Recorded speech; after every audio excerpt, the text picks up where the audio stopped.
حضرت شاہ عبد القادر رحمۃ اللہ علیہ ایک بزرگ گزرے ہیں، ان کے بارے میں آتا ہے کہ انہوں نے دہلی کی مسجد فتح پور میں 40 دن کا اعتکاف کیا،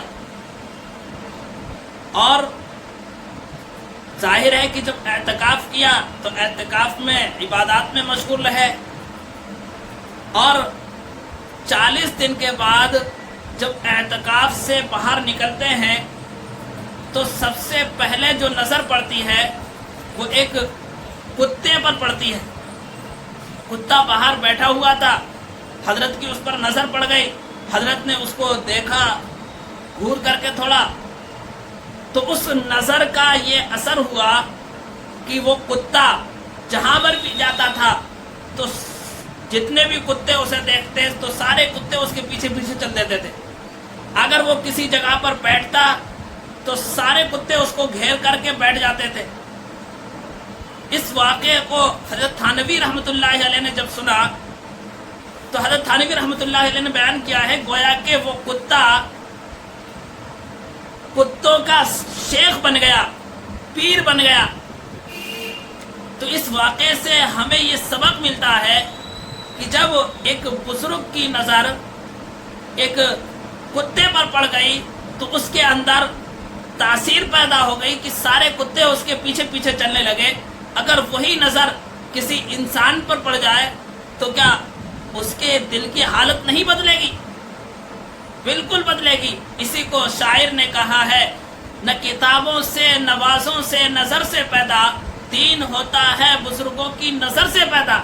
کہ جب ہم بزرگوں کی صحبت میں رہیں گے، بزرگوں کی صحبت اختیار کریں گے تو اس کے اثرات ہمارے اندر پیدا ہونا شروع ہوں گے، اس کے اثرات ہمارے اندر آئیں گے۔